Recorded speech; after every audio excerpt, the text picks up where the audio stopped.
Tobi, ich freue mich wie Sau, dass du dabei bist, wirklich. Ja, Und vor allem, ich dass es auch. heute einfach so spontan klappt, finde ich Ja, ganz, ganz fantastisch. Ja, hier an der Stelle erstmal herzlich willkommen bei meinem danke. Podcast. Ja, Ähm, Aus dem Van, der liebe Tobi ist hier mit am Start, nennt sich Travel Tobi auf Kanälen. Und jetzt erstmal herzlich willkommen. Ich freue mich, dass du dabei bist. danke schön für die Einladung. Wir reden heute mal so ein bisschen über deine Vanlife-Reisen, weil ich fand die schon immer sehr spannend, folgt dir da ja auch schon eine Weile. Ja, Und vor allen Dingen, weil du es anders machst oder anders gemacht hast und nicht so dieses, naja, alles so High-End und super geil und das Auto auf alles getrimmt, sondern einfach ein bisschen rougher. ja, einfach sehr basic. Es hat ja auch wunderbar funktioniert, aber erzähl du erst mal, wann begann deine Vanlife-Geschichte? Also Oha. wann, nur so grob, also wann hast Ja, du den Einstieg gefunden und mit welchem Auto?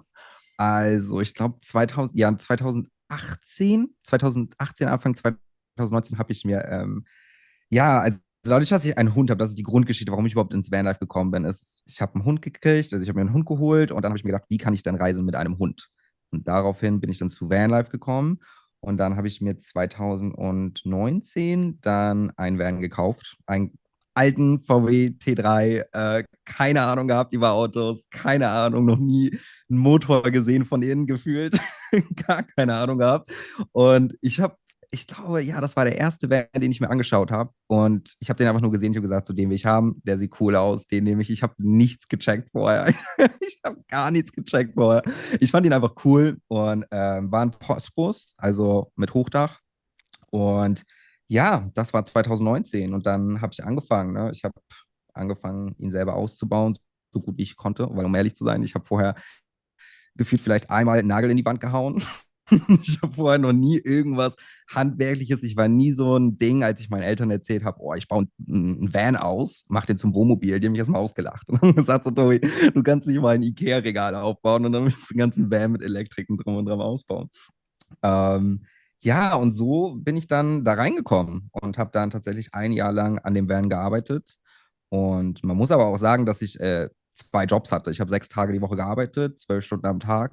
In dem einen Hotel war ich Hotelmanager, in dem anderen war ich Rezeptionist und habe gekellnert. Und an meinem einzigen Tag frei habe ich den Van ausgebaut. Und deswegen hat es auch so lange dann gedauert. Ja, genau. Das ist die Und Story dahinter. ja, cool. Ja. Dann hast du ein Jahr lang dein Auto ausgebaut. Und war es denn so, wie du es dir vorgestellt hast? Oder? Nein, absolut nicht. Also absolut nicht. Ich habe, wie gesagt, der Postbus war halt komplett, der hatte so eine klassische Einrichtung drinne schon, also wie man sich das vorstellt mit diesem Klappbett und an der Seite diese ganzen Regale, wie diese T3s halt ausgebaut sind. Aber ich wollte damals was Eigenes kreieren, also habe ich alles rausgerissen. Ja, ich bereue es, dass ich es getan habe. Ich habe alles rausgerissen, sodass er komplett ja, leer war. Und dann habe ich einfach angefangen, das Bett anders zu bauen, die Küche anders zu bauen. Aber es wurde nicht so, wie ich es mir vorgestellt habe. Aber es hat gereicht. Ich habe dann irgendwann gesagt, weißt du was, Tobi, es geht hier jetzt nicht um die Ästhetik, es geht ja nicht darum, wie gut es aussieht, ob der Nagel jetzt wirklich perfekt in der Wand ist, ob das Holz jetzt perfekt zueinander passt, ob das Holz jetzt wirklich, weißt du, halt einfach eben Ja. ist miteinander. Und habe es dann einfach so hingenommen. Und ich habe gesagt, so, es reicht. Ich habe eine Küche, ich habe ein Bett, wo ich schlafen kann. Mehr brauche ich nicht. Cool. Und du hast gerade erzählt, dass du einen 12-Stunden-Job hattest. Mhm. Wann wolltest du denn dann reisen? Also du hast den fertig gebaut und hast dann Ja. dafür gearbeitet. War das mit dem Hinblick darauf, dass du längere Zeit Pause machen willst? Oder wie kam es dann dazu, sozusagen, dass du losgefahren bist? Oder war es erstmal nur ein Urlaub von 2 Wochen irgendwo? Ja. Also der Grund dahinter war eigentlich, weil ich vorher schon sehr viel gereist bin. Ich war vorher schon in Chicago gelebt, ich war in Asien, bin sehr viel als Backpacker gereist, habe sehr viel in Hotels in Italien und Portugal gearbeitet und so weiter und so fort. Und der Grund, warum ich dann den Van genommen habe, unter anderem auch wegen dem Hund. Und ich habe gesagt, so, ich möchte irgendwo leben, ich möchte irgendwo festleben. Dafür kam aber Deutschland nicht in Frage und deswegen habe ich gesagt, okay, ich reise ein bisschen durch Europa. Geplant waren so 4 Monate ungefähr, 4, 5 Monate, bis ich halt wirklich einen Platz finde, wo es mir gefällt. So, das war eigentlich der Grundgedanke. Und deswegen hat mir Kurz die nochmal, Base, das war 2019, ne? genau, ja, Und dass wir das nochmal kurz in Erinnerung rufen. Also 2019 wollte ja, Tobi ungefähr so 4 Monate durch die Welt reisen. So, ja, durch Europa sogar nur. genau. Wirklich nur So. Spanien und Portugal. Das waren so meine zwei Länder, wo ich gedacht habe, ich nehme mir 4 Monate Zeit, ich suche mir einen Platz und dann bleibe ich dort. Ja. Also es ging ein bisschen länger. Äh, Es ging ein bisschen länger, dann sind ja 4 Jahre vergangen, 3 Jahre, 3,5, wie auch immer. Ja, es hat sich dann einfach alles so ein bisschen geändert. Deswegen war mein Ausbau auch sehr Standard, weil ich damit nicht gerechnet habe, dass ich wirklich Vollzeit da drin lebe, geschweige denn das Auto überhaupt für so lange habe. Und deswegen habe ich gedacht, okay, es reicht. Naja, und dann hat sich das eine halt es hat sich dann alles so ergeben, dass ich dann losgefahren bin. Und dann habe ich halt einfach, ich glaube, ich hatte 5.000 Euro auf dem Konto, 6.000. Also wirklich nicht viel. Ich habe mir gedacht, es reicht, um zu überleben für 4 bis 5 Monate und um einen Platz zu finden, einen Job irgendwo zu finden, vielleicht im Restaurant oder so. Und naja, und dann ging die Reise los. Wahnsinn. Also 3,5, 4 Jahre warst du unterwegs. Und Ja, am Anfang war es Europa, also so Spanien, Portugal. Ich glaube, wir haben uns auch mal in Tarifa und da haben wir uns mal persönlich. genau. Da bin Was? ich gerade aus Marokko gekommen, als wir uns gesehen haben. Da Mhm. hast du dein Auto neu lackieren lassen in Marokko und da bist du gerade rübergekommen. Genau, Das war genau. vor der Oh, Pandemie, knapp vor der Pandemie, bevor die losging, haben richtig. wir uns da auf der Ja, in Tarifa getroffen. Sehr witzig, genau. Und danach kam ja was wirklich Großes auf dich zu, jetzt unabhängig von der Pandemie, sondern einfach von der Reise her, du hast ja, Europa verlassen. Also total irre. Du hast quasi dein Auto verschifft. Erzähl doch einmal kurz. Also wie kam es dazu, warum du dich für Nordamerika und Zentralamerika entschieden hast und wie hast du das gemacht? ja. Also das ist auch so eine Geschichte für sich. Ich war in Portugal, als die Pandemie angefangen hat und ehrlich gesagt, ich war einfach gelangweilt. Ich war dann irgendwann einfach so, okay, wir haben jetzt Corona, aber ich stand dann schon bestimmt 7 Monate auf einem Parkplatz irgendwo am Strand südlich von Lissabon für 7 Monate und irgendwann habe ich gesagt, das geht so nicht mehr. Ich möchte weiterreisen. Ich möchte, wie gesagt, das ist dann schon ein bisschen her von 4 Monaten nur reisen. Das waren dann, glaube ich, schon 2 Jahre, die ich unterwegs war. Ja, und dann war ich in Portugal und habe ich gesagt, ich möchte weiterreisen. Wo kann ich hin?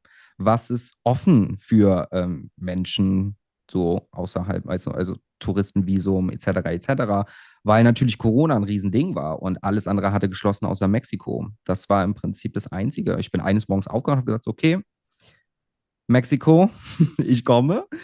Und das war dann so innerhalb von diesem Moment an, als ich es ausgesprochen habe, als ich morgens aufgewacht bin.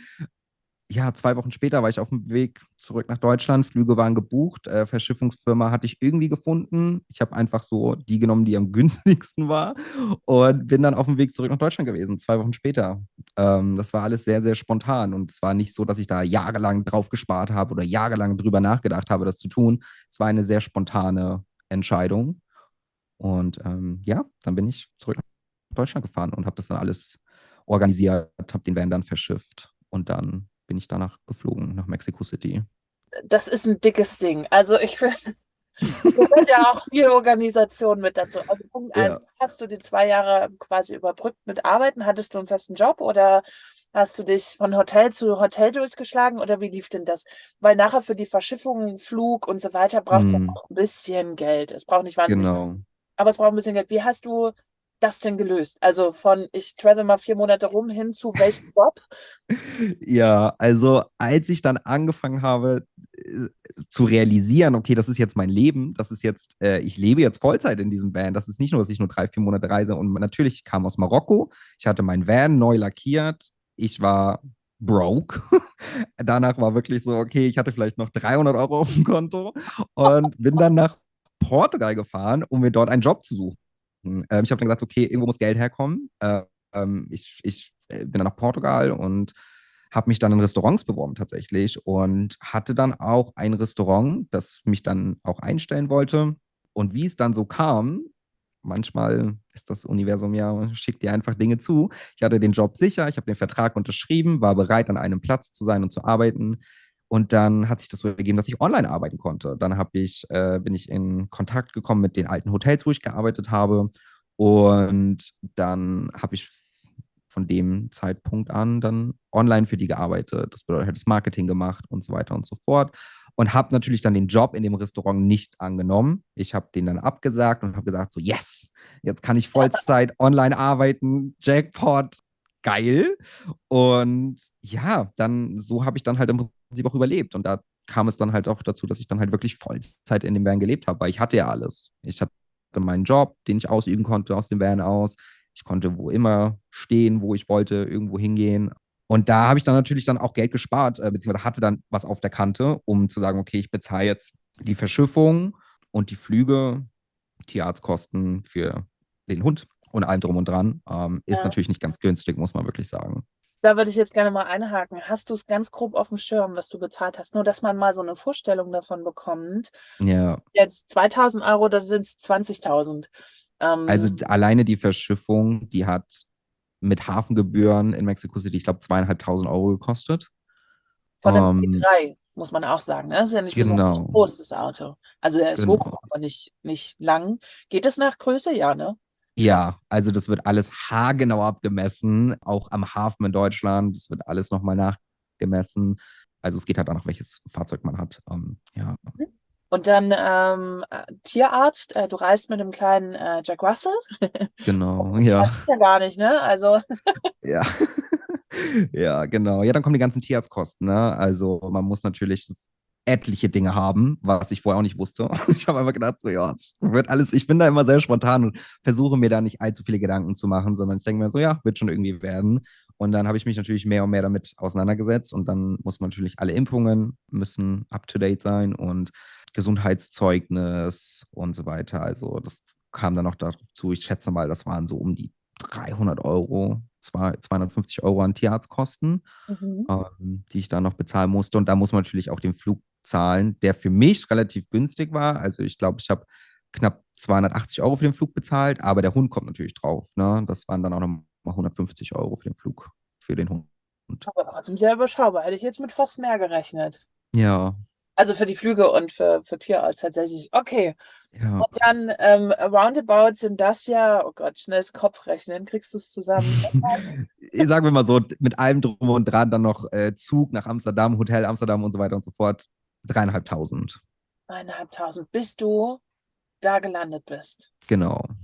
Und bist du gelandet mit deinem Auto zusammen sozusagen und konntest direkt einsteigen oder Nee, so also ich gelegt? habe das versucht ein bisschen abzupassen, weil die Verschiffung dauert 6 Wochen.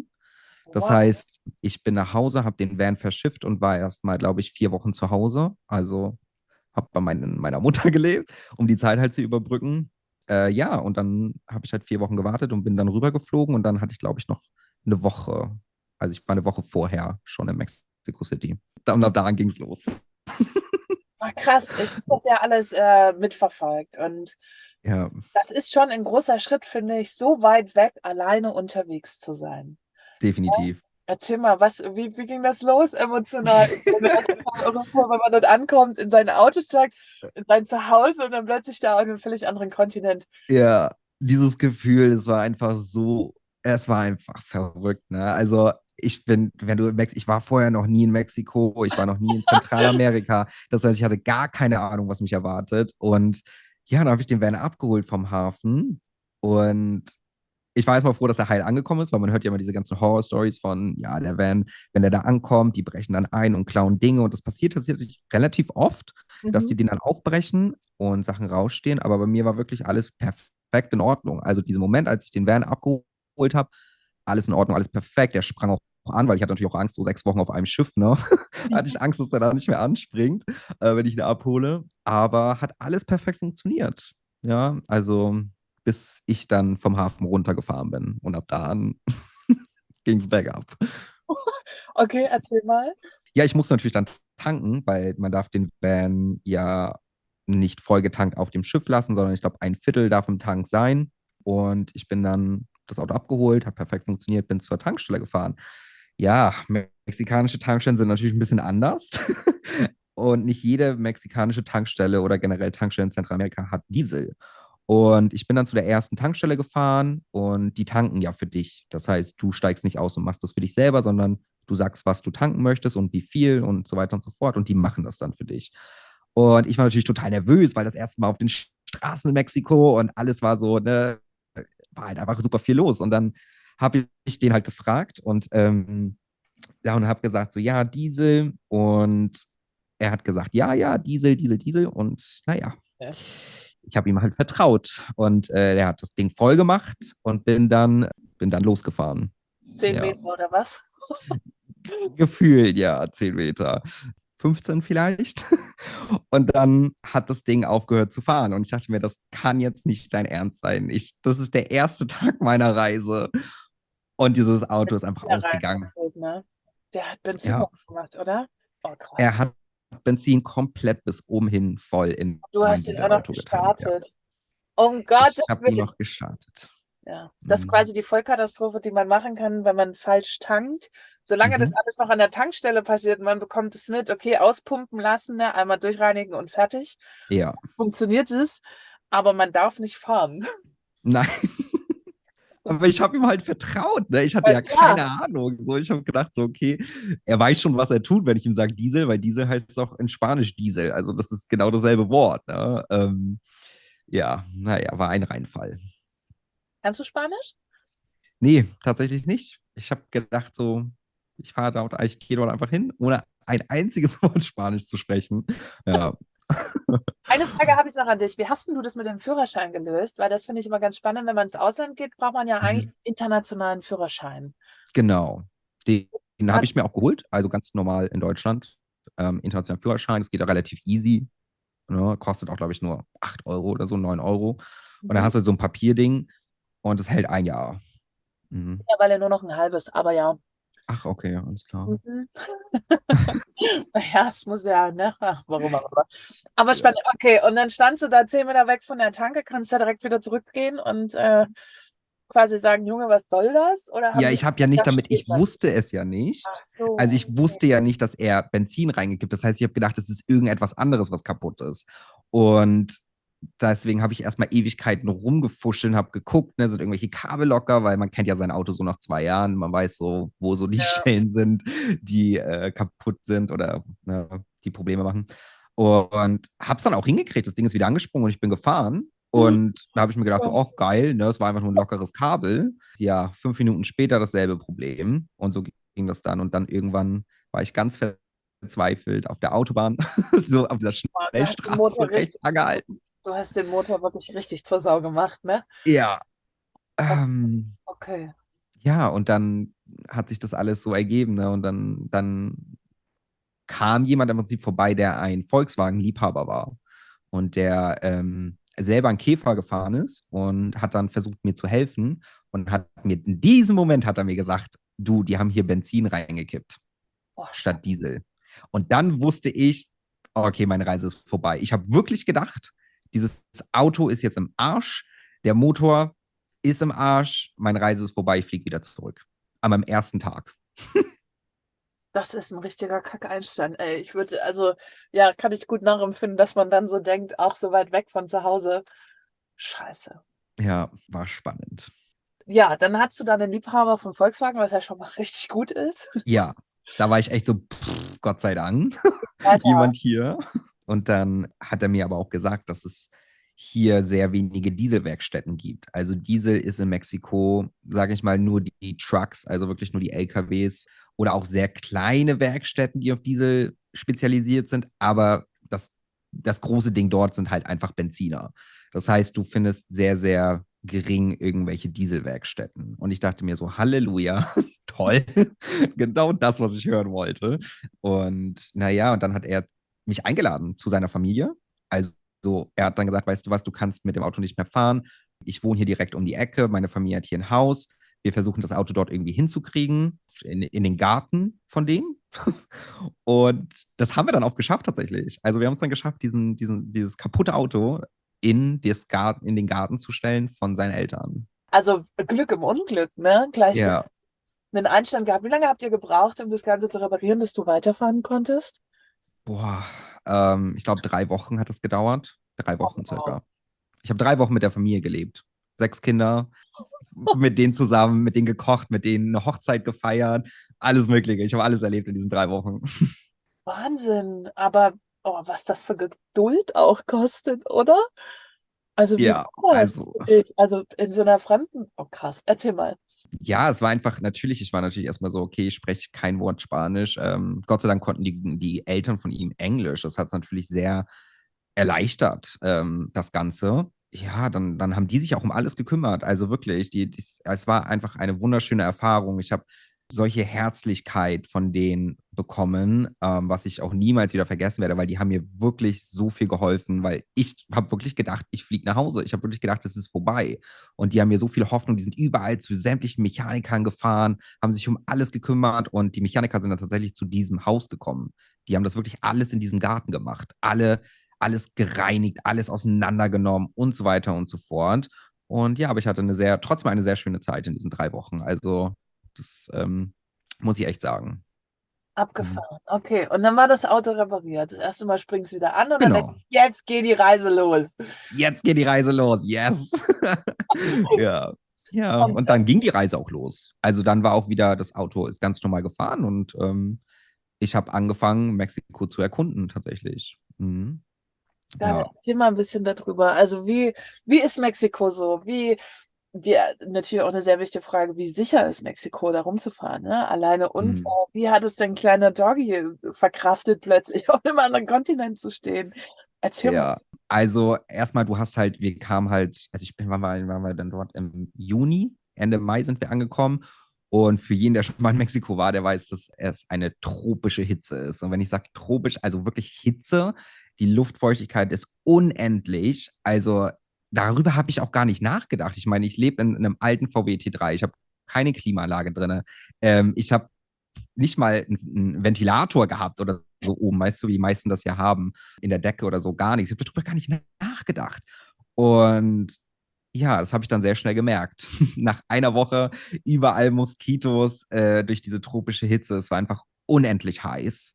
Und ich habe so geschwitzt. Ich habe teilweise, weil du gerade redest von Sicherheit, natürlich hört man all diese Horror-Stories, aber mir blieb nichts anderes übrig. Ich musste mit meiner Seitentür offen schlafen, mit der Heckklappe offen schlafen, weil es sonst einfach zu heiß da drin gewesen wäre. Ich hätte es sonst nicht ausgehalten. Ich musste mit offenen Türen schlafen. Krass. Mhm. Wie ist es denn, Ja, auf Mexikos Straßen so zu fahren? Also, wie kann man sich das vorstellen? Ähm, es ist eigentlich, also ich habe mich ja dann irgendwann dran gewöhnt, aber ich weiß noch, am Anfang hatte ich ultra Respekt davor, weil der Verkehr und die Regeln, das ist natürlich alles anders. Es gibt nicht diese typischen europäischen Regeln, sage ich mal, für jeden, der zum Beispiel schon mal in Marokko war. So ähnlich kann man sich das vorstellen. Es ist alles sehr, ja, jeder hat so seine eigenen Regeln. Und Mexiko hat halt auch sehr viele, die Straßen sind halt, wie gesagt, sehr viele Schlaglöcher und dann hast du halt auch, es gibt natürlich auch Autobahnen, die du nutzen kannst, aber du willst natürlich auch, sag ich mal, ins Hinterland. Du willst natürlich auch Sachen erleben. Du willst natürlich nicht nur auf der Autobahn sein. Da muss dein Auto schon einiges abkönnen. Also diese ganzen Hubbel auf der Straßen, das sind so kleine Hügel, die extra da einbauen, die siehst du teilweise gar nicht. Also die sind nicht mal markiert. Das heißt, du fährst, sag ich mal, 60 und auf einmal kommt da halt so ein Hübbel, damit du halt eigentlich abbremst, aber teilweise sind die nicht markiert. Also du musst wirklich sehr auf die Straßen achten. Es ist nicht so, dass du links und rechts so mal die Landschaft bekunden kannst und sagen, oh mein Gott, das sieht so schön aus, während du fährst. Ich musste mich konstant auf die Straße konzentrieren, weil ich bin so oft über diese Hügel geflogen. Ich habe gedacht, mein Auto hebt ab. also das bedeutet, das schafft man wahrscheinlich 100 Kilometer in 3 Stunden. So hört sich gerade ein bisschen an. Genau, ja. Also man fährt sehr gemütlich. Was ist denn so die Maximalgeschwindigkeit? Gibt es eine Geschwindigkeitsbegrenzung? Oh ja, gibt es. Aber dadurch, dass mein Auto sowieso nicht so schnell fährt, habe ich da nie so drauf geachtet. Aber ich glaube so 100 im Durchschnitt, also auf der Autobahn. Und ich kann mich da ehrlich gesagt, und so 45 ungefähr, 40 so Inland, so Okay, stadtmäßig. also Also schön es, beschleunigt. ja, Hey, hallo, hier ist Karin aus dem Schnitt. Leider wird das Interview mit Travel Tobi ab jetzt von der Tonqualität nicht mehr so gut. Es gab ein paar technische Schwierigkeiten, aber es bleibt sehr spannend, versprochen. Und die nächsten Folgen klingen wieder besser. Ich möchte gerne mit dir nochmal tatsächlich ein bisschen näher darauf eingehen, weil mich das auch brennend interessiert, die Sicherheit, wenn man da unterwegs ist. Vielleicht können wir das nochmal so Mhm. ein bisschen anreißen. Wie sicher Ja. hast du dich gefühlt? Gab es brenzliche Situationen? Erzähl doch mal ein bisschen was darüber. Ja, also am Anfang, ich habe mich total sicher gefühlt. Ich bin halt aus Europa gekommen, ne? So, das heißt, in Europa habe ich mich immer sehr sicher gefühlt. Ich hatte 2 Jahre lang nie Probleme, ne? Nie irgendwas passiert oder so. Und daher bin ich dann auch nach Mexiko so mit dieser Einstellung gegangen. Ich habe da gar nicht drüber nachgedacht. Alle reden immer davon. Man muss auch dazu sagen, ich habe nicht wirklich Angst vor Dingen. Ich mache sie einfach, ne? Und dann schaue ich, was dabei rauskommt. Mhm. Und so bin ich auch nach Mexiko gegangen und da habe ich nicht viel drüber nachgedacht am Anfang. Aber naja, ich wurde eines Besseren belehrt, muss man tatsächlich sagen. So viel wie mir passiert ist, hätte ich einfach nicht mit gerechnet. Was mich dann natürlich auch was dann dazu geführt hat, dass ich sehr unsicher geworden bin. Also ich sag mal so, die ersten 4 Monate war alles in Ordnung. Die ersten 4 Monate ging alles glatt und dann, ja, und dann sind halt einige Dinge passiert, auch in den anderen Ländern, wo ich unterwegs war, ja, wo ich mich dann sehr unsicher gefühlt habe. Also, um da jetzt mal ein bisschen tiefer reinzugehen, Sehr gern. wenn wir jetzt zum Beispiel mal Mexiko am Anfang, die ersten Monate war alles cool und dann bin ich ja runtergefahren. Das heißt, runter bis nach Costa Rica. Habe dann natürlich auch einige Länder mitgenommen und ja, dort ging es dann los. Ne? Dann wurde versucht, mehrmals einzubrechen, während ich sogar in meinem Van war. Du hast sehr oft Menschen gehabt, die um dein Van gelaufen sind, auch nachts, wo ich dann angefangen habe, mich unwohl zu fühlen, weil ich natürlich auch alleine unterwegs war. Und ich habe natürlich einen Hund, der bei jeder Reaktion draußen bellt.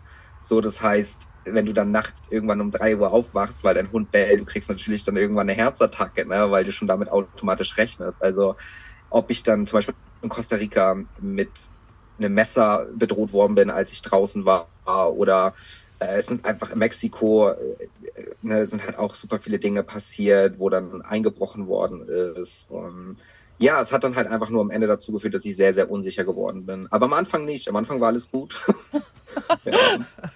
Okay, kannst du an einer Hand abzählen, wie viel da passiert ist, oder sind es wirklich mehr Sachen? Also, dass man jetzt sagt, 20 Mal ist da, also, dass wir das mal ein bisschen in Zahlen greifen können? Ja, also ich würde schon sagen, es waren so 15, 14, 15, vielleicht ein bisschen weniger, ein bisschen mehr, kommt drauf an. Situationen, wo ich mich sehr, sehr unwohl gefühlt Oh, habe, wo ich krass. wirklich auch sehr. Ich war irgendwann an dem Punkt angekommen, wo ich bei jeder Sache, die draußen passiert ist nachts, ich habe meinen Van abends schon so fertig gemacht, dass ich bereit war, loszufahren. Sobald mein Hund angefangen hat zu bellen, bin ich panischerweise nach vorne gerannt. Ich bin direkt nach vorne gerannt zum Fahrerraum, um ja loszufahren. Ich habe mich irgendwann darauf vorbereitet, weil ich mich einfach sehr unsicher gefühlt habe. Das muss man einfach sagen. Und ich weiß, viele Leute sagen, ja, Mexiko und ist alles so sicher und so weiter und so fort. Und ich, ja, habe halt einfach nur die Erfahrung gemacht, dass ich mich so dann halt einfach unwohl gefühlt habe. Und du hast, Gerade nachts. ja, und du bist ja, größtenteils standest du frei, ne? Warum nicht Campingplätze zum Beispiel? Also warum warst Ähm, du nicht mal irgendwo, also oder hast du das vielleicht sogar zwischendurch mal gemacht, um mal wieder so eine Phase zu haben, wo man sich mal ein bisschen entspannen kann? Es hört sich nämlich Ich sehr glaube, anstrengend an. ich weiß gar nicht, ob ich jemals ich bin zwischendurch mal auf dem Campingplatz, aber es war sehr selten. Die Campingplätze dort kosten im Durchschnitt 5 bis 10 Euro die Nacht, ne? So die für 5 Euro, die habe ich dann auch manchmal genommen, aber da hast du dann nicht so wie, weißt du hast dann keine fließende Dusche oder so, sondern du hast dann halt einfach so einen Topf im Prinzip mit Wasser, die dann zur Verfügung stellen. Also es ist jetzt auch nicht so wirklich Luxus und die Campingplätze wo ich zumindest stand, waren auch sehr offen. Das heißt, du könntest vom Strand im Prinzip auf den Campingplatz laufen. Das heißt, selbst dort war das dann irgendwann so, dass ich mich auch nicht wohlgefühlt habe. Aber den größten Teil habe ich wirklich frei gestanden, ja. Mhm. Haben die nicht so eine Camper-Szene oder Leute, also Camper-Szene, das ist sehr deutsch, aber weißt du, was ich meine? Also so eine Kultur mit, man schläft im Van, also es ist ja dort auch eher für Leute wahrscheinlich, die sich eine Wohnung nicht leisten können, aber gibt es da Mhm. nicht auch so Trailerparks und so? Also weil wenn man den Ursprung sieht, Van Ja, Life, also wie es ne, hier gelebt ja, wird, ist ja woanders nicht so, da machen das Leute, weil sie sich keine Wohnung leisten können. Und Ja. leben dann Nee, gibt's manchmal. tatsächlich. Also doch gibt es. Also es gibt tatsächlich Trailerparks und so eine Dinge, aber wie gesagt, ich war ja auch auf dem Budget, ne? Ich war ja nie jemand, der jetzt unendlich viel Geld hatte, Mhm. wo du dann mal eben mal so, in Mexiko hat auch so ein teurer Campingplatz, sag ich mal, 45 Euro die Nacht gekostet. Wo du dir dann auch so denkst, okay, nehme ich jetzt die 45 Euro, ernähre mich davon eine Woche oder stehe ich halt auf einem Platz, ne, wo ja ich dann größtenteils auch alleine war, weil muss man auch sagen, ich habe sehr, sehr wenig Vanlifer getroffen. Sehr wenig, womit ich gar nicht gerechnet hätte. Okay. Wie ist denn sonst Hm. so preislich in Mexiko? Also so Essen und Benzin zum Beispiel, die zwei wichtigsten Sachen? Also Benzin super günstig. Also ich glaube, ich habe irgendwie 95 Cent für einen Liter bezahlt. Okay. Super günstig. Ja. Also das war so dieser Moment, wo in Deutschland dann so die Preise bei 2 Euro waren oder so. Also dann war das bei mir so 95 Cent. Das war schon echt Jackpot. Also sehr, sehr günstig. Einkaufen kommt ganz drauf an, wo du bist, ne? Gerade, also es kommt echt drauf an, wo du bist und wo du einkaufen gehst. Also ich habe dann auch irgendwann angefangen auf Märkten oder auf Ständen, weil du hast halt überall diese Obststände an den Seiten, jeder verkauft so seine Dinge, ne? Mhm. Das ist halt alles so super offen und cool und kannst halt einfach dein Gemüse an einem Straßenrand kaufen und dein Obst. Das habe ich dann auch sehr oft getan, weil wenn du in den Supermarkt gehst, du siehst es auch, die sind halt auch relativ leer teilweise, einfach weil die Menschen sich es auch nicht leisten können. Die Preise sind halt für uns vielleicht günstig, aber für die Menschen dort halt auch einfach teuer. Deswegen können, sag ich mal, nur die Mittelschicht in den Supermarkt gehen und einkaufen. Und ja, also es ist günstiger, auf jeden Fall. Aber man kann noch günstiger gehen, wenn man nicht in den Supermarkt geht, sondern die Sachen, die man halt, Gemüse. Ich hatte auch keinen Kühlschrank, das muss man ja auch dazu sagen. Ne? Ich habe ja 4 Jahre lang ohne Kühlschrank gelebt. Wahnsinn. Also wirklich basic, ne? Also das, Ja. ich habe das auch mal eine Zeit lang gemacht in meinem T4 damals noch. Aber ich muss ehrlich sagen, mir war es dann irgendwann ein bisschen zu umständlich, immer wieder so viel einkaufen gehen zu müssen, was du ja dann Ja. musst, ne? Weil du kannst ja nicht die Sachen ewig bei dir rumliegen lassen. Und jetzt habe ich eine sehr große Kühlbox mit 60 Litern. Also Ja. jetzt gehe ich nur noch alle 2 Wochen einkaufen. Das ist schon Luxus. Absolut, absolut. Aber krass, erzähl mir doch mal kurz, also deine Reiseroute und wie lange warst du denn insgesamt auf dem anderen Ja. Kontinent unterwegs? Also insgesamt 1,5 Jahre. Ich bin von Mexiko runter bis nach Costa Rica gefahren. Die Länder dort zwischen waren Guatemala, El Salvador, Honduras, Nicaragua und dann Costa Rica, wenn ich mich jetzt nicht irre. Boah, geil. Ja, das war so meine Reiseroute und eigentlich wollte ich noch nach Panama. Das wäre ja dann ja das nächste Land gewesen von Costa Rica aus, aber mit den Einreisebestimmungen, das war alles so kompliziert, dass ich dann irgendwann gesagt habe, okay, meine Pläne haben sich sowieso 1000-mal geändert in der Zeit. Es war alles ein bisschen chaotisch. Auf jeden Fall bin ich dann von Costa Rica aus den ganzen Weg wieder hochgefahren, die andere Küste hoch, die Pazifikküste hoch bis nach San Francisco. Also ich bin dann einmal wieder quer durch Mexiko durch und alle Krass. anderen Länder komplett wieder alles durch und bin dann letztendlich durch Kalifornien noch gefahren und dann bis nach San Francisco gekommen. Also Ja. irre Route und vor allen Dingen, wenn man bedenkt, du hast das alles alleine gemacht, ne? Mhm. Das ist, also ich finde, also ich reise ja auch alleine, ne? Aber das ist schon auch wirklich anstrengend, gerade auch so viel Strecke zu fahren, dann in einem Land, wo man sich überhaupt nicht auskennt, wo man, also ich stelle mir das super anstrengend vor, Ja. dann die Straße irgendwie Ja. navigieren, gucken, Ja. wo schlafe ich als nächstes, oh scheiße, ich muss noch einkaufen. Ja. Wow, ist das Und nicht? man darf es auch nicht vergessen, ne? Die Menschen denken so, oh ja, man reist so diese Route runter und es ist super easy peasy. Alleine über die Borders zu kommen, hat mich teilweise 6 bis 10 Stunden gedauert, bis ich überhaupt ins nächste Land gekommen bin. Weil dieser Einreiseprozess einfach nicht so einfach ist. Also ich musste wirklich den ganzen Tag einplanen, um überhaupt über eine Grenze zu kommen ins andere Land. Gab's da Das mal, ist schon, gab's da mal große Probleme? Also das ist ja. oh ja. Oh. Ja, man muss sehr drauf achten, auf jede Kleinigkeit, auf alle Zettel, die du kriegst und dass du dein Auto auch wieder abmeldest, sobald du das Land verlässt, ist es wichtig, du checkst dein Auto aus, zum Beispiel aus Mexiko. So, du checkst dein Auto aus, fährst dann über die Grenze und dann checkst du dich dann in Guatemala ein mit deinem Auto, du als Person und mein Hund. Und wenn du das zum Beispiel mal vergisst, weil manchmal ist das dann so Chaos, weißt du, und dann stempelst du dich selber aus dem Land, aber du vergisst das Auto. Das ist mir passiert in Mexiko, als ich aus Mexiko rausgegangen bin. Und dann hast du natürlich Probleme, wieder einzureisen, weil dein Auto offiziell das Land nicht verlassen hat. Du zwar ja, aber das Auto nicht. So, und ich musste aber wieder zurück durch Mexiko, damit ich hoch in die USA komme. Und da hatte ich dann meine Probleme. Krass. Mich interessiert noch eine Frage sehr brennend. 1,5 Jahre in einem fremden Land mit unglaublich vielen Herausforderungen. Wie hast du es geschafft, das vor allen Dingen mental gut durchzustehen? Also gab es Höhen und Tiefen? Wahrscheinlich schon, aber es wäre schön, wenn du uns kurz davon ein bisschen erzählst. Ja. Und wie hast du das geschafft, das gut durchzustehen? Weil ich stelle mir das sehr anstrengend zwischendurch vor. Also Happy Life, Vanlife und so hin oder her, das ist es halt da, glaube ich, oft nicht, weil es sehr unbequem ist. Wie schafft man dann da guter Dinge zu bleiben und das alleine wirklich zu wuppen? Ne? Also ich muss sagen, ich sage immer so, 50% meiner Reise war schön, 50% meiner Reise war mental sehr anstrengend. Ja, ich bin durch sehr viele Höhen und Tiefen gegangen, alleine auch, hier zum Beispiel geldtechnisch. Ich weiß, dass Menschen solche Reisen planen, die dann 50.000 Euro auf dem Konto haben. Okay, ich reise jetzt ein Jahr lang dadurch, aber das war bei mir nie der Fall.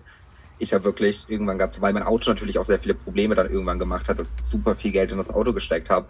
Und irgendwann war ich dann broke. Und wenn du dann irgendwo in, keine Ahnung, Nicaragua bist und gefühlt nur noch 500 Euro auf dem Konto hast und du aber weißt, so, okay, du musst das Land zum Beispiel verlassen, ne, weil du hast natürlich auch deine Visas, so, du kannst teilweise nur 30 Tage oder 3 Monate hatte ich für 4 Länder. So, das heißt, du hast natürlich, ja, und ich sag mal so, wenn du reist und nicht viel Geld auf deinem Konto hast, dann macht es auch mental was mit dir. Ich habe beides erlebt, wie Vanlife, wenn du tausende Euro auf dem Konto hast, und Vanlife, wenn du nur Hunderte von Euro auf dem Konto hast, also nicht wirklich sehr viel.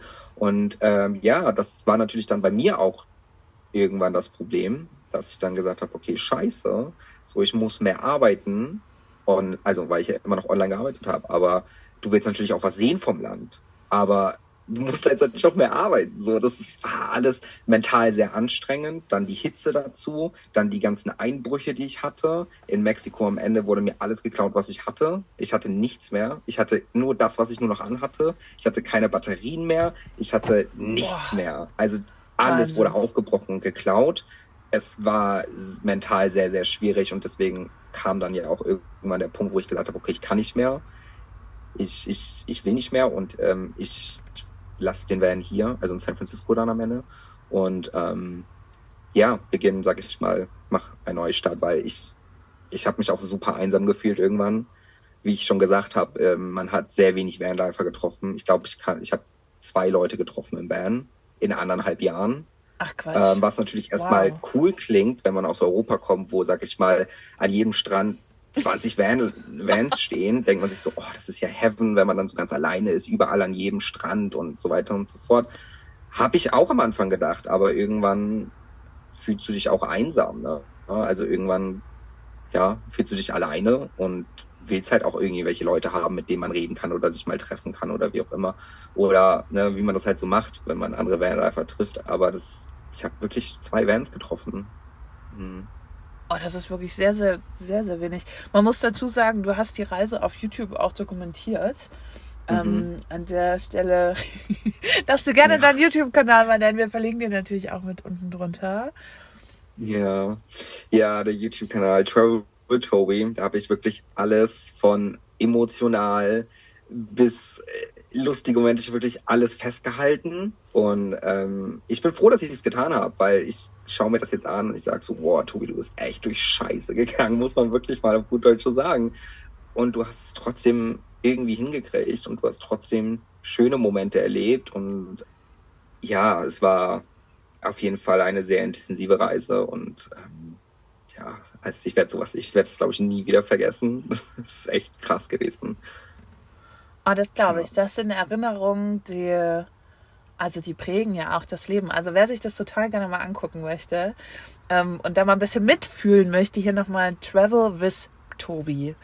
Findet ihr ihn auf YouTube. Und du hast ja, würde ich jetzt sagen, quasi fast schon von deiner herausforderndsten Geschichte erzählt, nämlich ganz zum Schluss, wo sie dich komplett ausgeraubt haben. Ich habe da auch ein bisschen mitgefiebert, dann ist ja das Auto irgendwie noch kaputt gegangen, glaube ich. Oder? Und Genau. oh, Wahnsinn. Also da hätte ich auch kapituliert. Also das war für mich auch so der Endpunkt. Also ich war kurz vor der Grenze in die USA und das war für mich so dieser Punkt, als mein Van dann wieder kaputt gegangen ist und ich dann 7 Wochen lang auf eine Werkstatt gewartet habe. Also die hatten mein Van ja 7 Wochen. 7 Wochen in einem Airbnb gelebt habe, mein ganzes Erspartes ausgegeben habe, um dann nach 7 Wochen herauszufinden, die kann mein Van nicht reparieren und ich muss jetzt irgendwie zusehen, weil ich das Land verlassen muss, mein Visum läuft ab, mein Auto ist kaputt. Ja, ich wurde dann ja komplett ausgeraubt, als das Auto immer noch kaputt war vor der Werkstatt und dann, da war für mich so der Punkt, ey, ich kann nicht mehr. Ich habe echt so gedacht, so, ich habe keinen Bock mehr.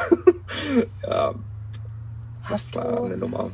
Darf ich dich fragen, hattest du irgendwie so ein, wie sagt man, doppeltes Netz? Also gab es so eine Notfallnummer, die du anrufen konntest, eine Person, die dir dann geholfen hätte? Weil wenn man da so, also wirklich absolut broke ist, kann es ja auch passieren, dass man nicht mehr so richtig handlungsfähig ist. Also klingt jetzt vielleicht krass, aber es ist ja wirklich so, ne? Man sitzt da in so einer Situation, weiß nicht mehr vor, nicht mehr zurück, möchte eigentlich nur noch heulen.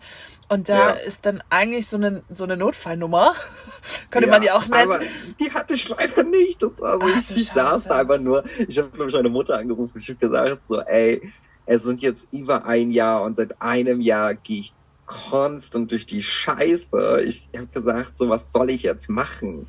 Was soll ich jetzt tun? So, keiner spricht gefühlt Englisch und mein Van ist kaputt. Ich habe irgendwie 6.000 Euro verloren, die ich auch nur hatte, weil ich eine GoFundMe-Page aufgemacht habe, weil natürlich meine Follower das alle mitgekriegt haben und die haben mich so unendlich viel unterstützt, dass es überhaupt möglich war, dass ich diesen Van reparieren lassen kann.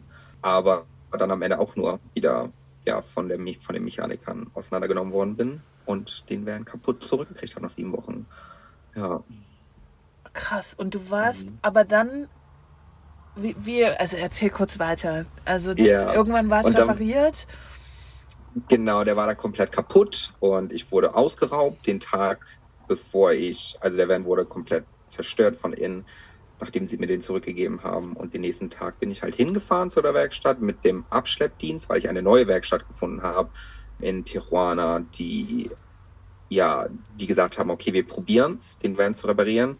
Dann komme ich den nächsten Tag da an mit dem Abschleppdienst, mein Auto komplett im Arsch, von innen, von außen, Motor, alles kaputt, nichts mehr dort gewesen. Und ich saß dann auf diesem Abschleppwagen mit einem komplett leeren Van, nur die Klamotten, die ich anhabe und alles war Katastrophe und ich hatte auch keine Hoffnung mehr. Ja. Ich habe gesagt, okay, ich bringe diesen Van jetzt 1,5 Stunden bis nach Tijuana und dann werde ich sehen, was passiert.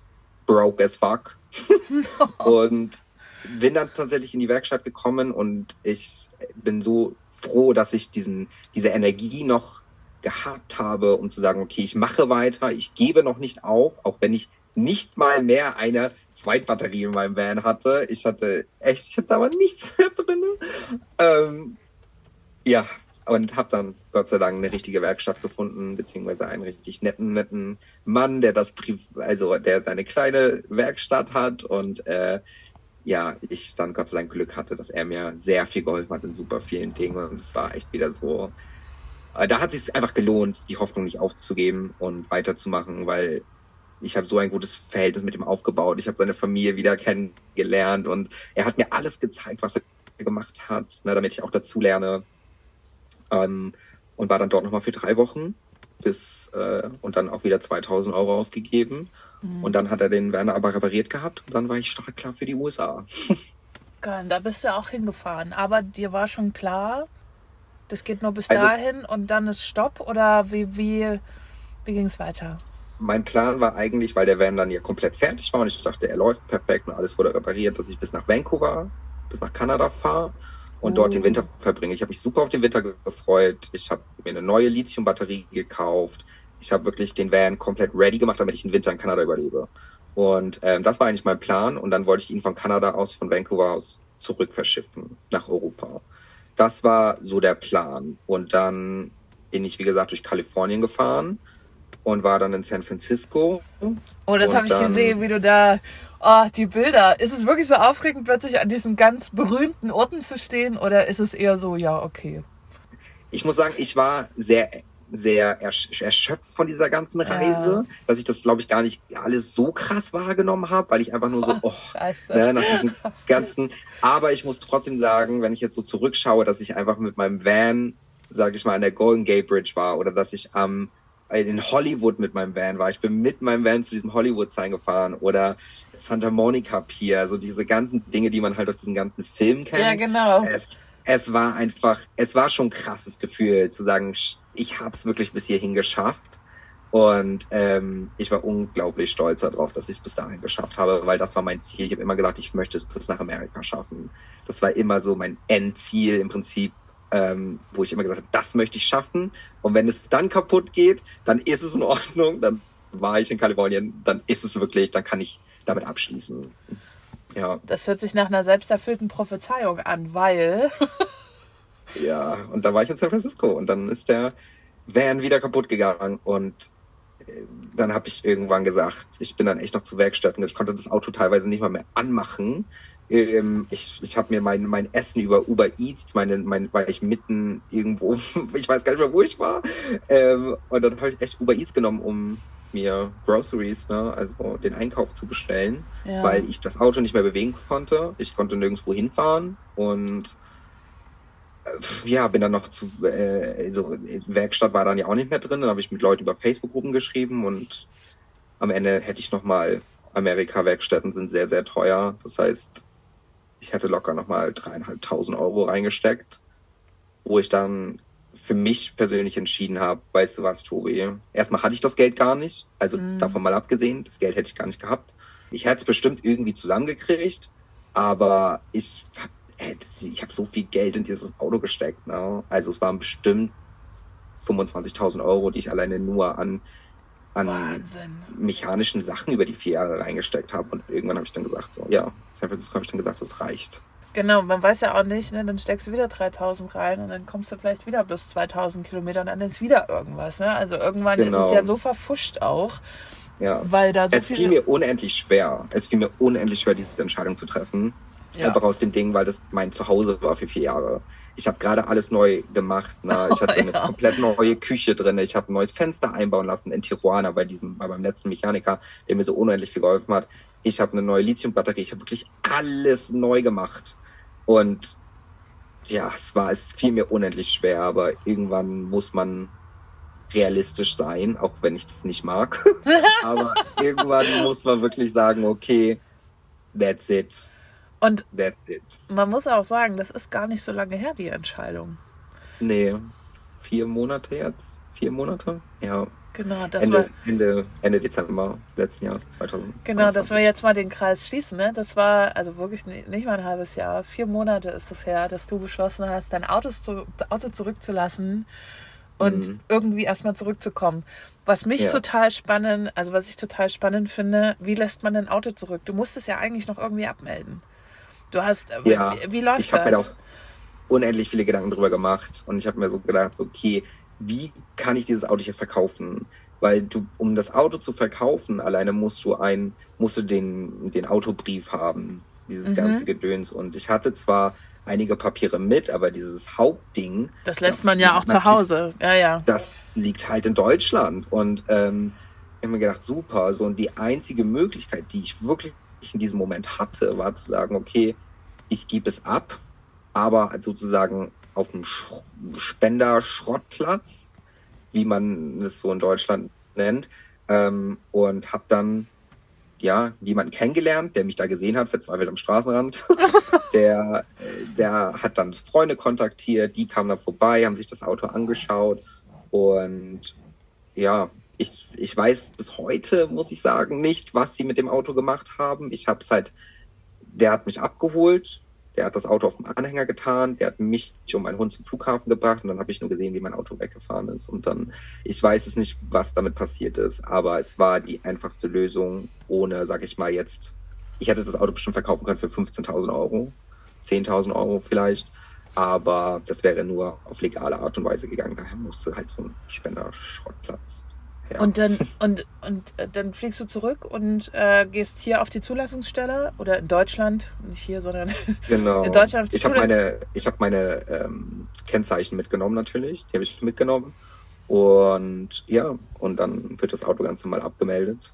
Und Okay. ja, das war's dann im Prinzip. Ne? Das ist dann so das Ende einer Ära, die vorbeiging. Okay, dann bist du im Dezember, das ist ja auch der schönste Monat, um nach Deutschland zu fliegen. Ja, Erstmal zurück nach Deutschland, oder? Nee, tatsächlich nicht. Ich hab mir gedacht, so, ich saß in Situation und gedacht, so, was mache ich jetzt? Will ich zurück nach Deutschland gehen? Es ist so kurz vor Silvester. Nee, weiß ich nicht. Ist nicht so das Ding, was ich möchte. Und mir war aber klar, ich möchte ein bisschen Ruhe haben. Ich möchte ein bisschen entspannen. Ich möchte nach diesen ganzen Hoch und Runter letzten 1,5 Jahre einfach mal runterkommen und entspannen. Und dann, ja, hat mir eine Freundin geschrieben, dass, ob ich dann nicht zu ihr nach Spanien kommen möchte. Und ja, da bin ich direkt von San Francisco aus nach Paris, von Paris nach Malaga und dann, ja, jetzt bin ich in Spanien seit 4 Monaten. Ich war noch nicht einmal zu Hause. Ich war noch nicht einmal wieder in Deutschland. Also ich habe, ja, bisher noch nicht gemacht. Würdest du das so nochmal machen? Eine sehr gute Frage. Ich glaube, ich würde dieses Abenteuer nochmal machen. Also, ja, ich würde es, glaube ich, nochmal machen, aber im Sinne von, ich würde vielleicht ein anderes Auto nehmen. Also zum Beispiel kein Diesel. Ich würde keinen Diesel nehmen. Ich würde keinen Diesel nehmen, um diese Reise zu beginnen. Und ja, ich würde halt auch ein paar Dinge anders machen. Aber es war auf jeden Fall ein Abenteuer. Ja. Ja, das glaube ich. Also ich finde das schön, dass du sagst, dass du es machen würdest wieder. Weil manche sind ja dann so traumatisiert, dass sie das nicht nochmal machen würden. Und nach deiner Erzählung wäre das jetzt auch gar nicht so verwunderlich tatsächlich. Aber ich finde geil, Ja. dass du das wirklich sagst, dass du da nochmal einsteigen würdest. Klar, anders. Ja. Und das ist auch gut so.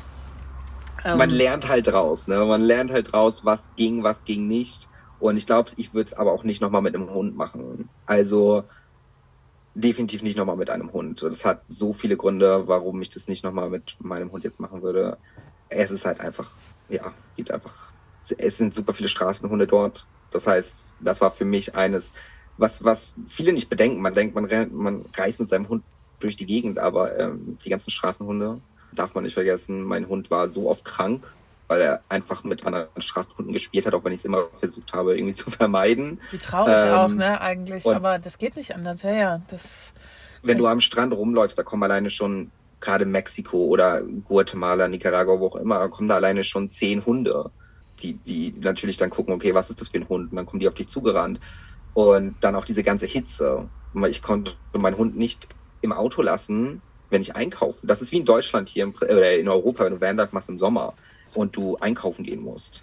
Nur, dass ich halt über 1,5 Jahre komplett Sommer hatte und eine tropische Hitze, dass du nicht mal sagen kannst, okay, ich parke jetzt im Schatten, mach das Fenster vielleicht ein Stück runter und lass meinen Hund mal kurz im Auto. Das war halt alles immer eine Herausforderung. Also, ja, deswegen, ich würde es einfach nicht nochmal mit einem Hund tun. Aber ich bin froh, dass ich ihn dabei hatte. Also ich meine, wir haben super viel erlebt. Er ist mit mir Vulkane bestiegen in Mexiko und Costa Rica im Dschungel und keine Ahnung was. Er hat super viel erlebt und das freut mich natürlich, dass ich mit ihm diese Erfahrung machen konnte. Aber Wie alt ist er jetzt? Er wird jetzt 6. Oh, da war der ja noch ziemlich jung. Geil. Ja, der ist auf voller Energie und liebt auch das Vanlife. Also er hat's immer geliebt. Auch wenn wir jetzt mit einem normalen Auto fahren und wir irgendwo neu anhalten und dann die Tür aufmachen, dann guckt er mal direkt raus, okay, wo sind wir und ist bereit irgendwie für Adventures. Ja. Okay, abgefahren. Wirklich eine abgefahrene Story. Ich bin total froh, dass du dir erzählt hast, so kurz. Und wie gesagt, jeder, der da gerne tiefer eintauchen möchte, ein bisschen mehr an der Reise teilhaben möchte, die zwar schon passiert ist, aber gibt es einmal den YouTube-Kanal. Und dann hast du jetzt auch ganz frisch angefangen zu podcasten, weil, ja, ich verstehe das, ne? Wenn man nicht mehr so viel rumfährt, kann man jetzt nicht so viele Videos mehr aufnehmen, aber drüber sprechen kann man noch. Auf jeden Fall. Und das finde ich stark, das finde ich gut, dass du den machst, wirklich. Ja. Hört da auf jeden Fall mal rein. Und jetzt noch, also du bist jetzt seit 4 Monaten in Spanien. Genau. Wie geht's weiter? Ich habe keine Ahnung. Ich lebe tatsächlich so in dem Moment. Ich lebe einfach und ich sage immer so, es kommt, wie es kommen soll. Ob ich mir vielleicht einen neuen Van hole. Ich sag niemals nie. Und ich denke nicht wirklich weit, sondern wenn es mir jetzt gut geht, geht es mir gut. Und ich genieße die Ruhe und man wird sehen, was die Zukunft bringt. Ich werde immer Travel Tobi bleiben. Das wird sich auch nicht ändern, egal wo ich lebe oder egal wie auch immer. Ja, man wird sehen. Ich bin auf jeden Fall gespannt. Ich finde, das ist so richtig die Einstellung. Und auch genau in der jetzigen Zeit finde ich sehr zeitgemäß. Also klingt jetzt vielleicht ein bisschen komisch, aber ich glaube, es hat ja bei allen ordentlich gerumpelt, auch die letzten 2-3 Jahre. Und das ist gerade Ja. so mit die beste Einstellung, die man eigentlich haben kann und was ich auch so ein bisschen partizipiere gerade. So um hier und jetzt zu sein. Ich habe zwar mein Jahr zum Beispiel dieses Jahr auch schon ein bisschen geplant, aber weil ich es auch muss, jobtechnisch. Aber ansonsten bin ich da auch gerade so, ich bin happy, wenn ich happy bin und bin jetzt hier in dem Moment und gucke einfach, was passiert. Ne? Das ist Genau. auch was uns, glaube ich, vielleicht von anderen nur Urlaubern oder so auf jeden Fall unterscheidet, ne? Dass man Ja. das so ein bisschen offen lässt und einfach guckt, was passiert. Also, why not? Genau. Das ist so wichtig, einfach nur zu leben und zu schauen, wo das Leben einen hinführt. Ja. Ich glaube, damit bleibt man auch neugierig aufs Leben, was einem so ein bisschen auch, finde ich, ein Stück weit Richtung Glück bringt. Weil genau Ja. das ist es, ne? Wenn man nicht so starr ist, sondern so. Naja, ich glaube, wir reden da schon von dem Gleichen. Hoffe ich zumindest, aber glaube ich schon. Ja, doch, ja. Und ich hoffe auch, dass wir uns irgendwann mal wiedersehen. Auf jeden Fall, wenn du irgendwann wieder hier bist. Ja, also geplant jetzt gern Winter natürlich, weil ich jetzt erstmal ein bisschen unterwegs bin. Aber dann, wir waren ja wirklich Ja. nicht weit voneinander weg, witzigerweise. Ne? Du warst in Marbella Genau. oder bist in Marbella und ich in Tarifa. Lass das 160 Das wäre Kilometer. echt nicht weit gewesen, aber das war so meine Anfangszeit irgendwie. Da musste ich erstmal klarkommen von Fulltime Travel auf, keine Ja. Ahnung, erstmal durchatmen und irgendwie hat man es dann noch nicht geschafft. Nein, und ich war ja auch schon sozusagen auf dem Absprung und ich dachte dann so, ja, krass, jetzt solche Umwege fahren, also weil, ne, die Reise nach Ja. Deutschland und irgendwann Ja. auch wieder zurück nach Spanien, das sind natürlich Kilometer, die man da schrubbt und da Ja, bin ich ehrlich, habe ich jetzt zum Schluss da so ein bisschen runtergeschraubt, da viel rumzufahren, weil ich wusste, dass ich sehr viel fahren muss und sehr viel Sprit verballer. oh ja. Und, aber das werden wir auf jeden Fall schaffen. Also wenn du irgendwie da jetzt erstmal ein bisschen bleibst, was ja durchaus vielleicht passieren könnte, Ja, dann kann man sich da mal gegen Winter, also so Oktober, November rum, vielleicht doch mal dann verabreden. Also vielen, vielen Dank, dass du hier mit am Start warst in meinem Sehr Podcast aus dem Van. ja. Also, Stimmt. lieben Dank für deine Zeit. Gibt es irgendwas, was du den ZuhörerInnen mitgeben möchtest? Eine sehr gute Frage. Einfach nichts überdenken. Und das ist das Wichtigste, das, was ich gelernt habe. No overthinking. Einfach den Moment genießen. Der Rest kommt von alleine. Sehr schön. Ja. Gutes Schlusswort. Lieben Dank dir und ich sage bis zur nächsten Folge. Hey du feiner Mensch, wenn du bis hierher gehört hast, erstmal vielen, vielen Dank für deine Treue.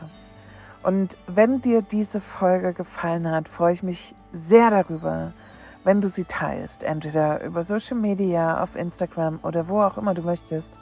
Ich freue mich wahnsinnig darüber und Tobi auch. Oder schreib uns auch gerne ein Feedback unter die Folge.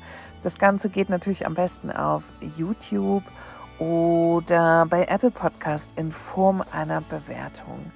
Wir freuen uns immer über Feedback und wenn du mehr solcher Geschichten hören möchtest und mehr Interviews, lass mich das gerne wissen. Und vielleicht wärst auch du gern einmal ein Gast in meinem Podcast. Ich sag bis zur nächsten Folge und freue mich, wenn du da wieder einschaltest.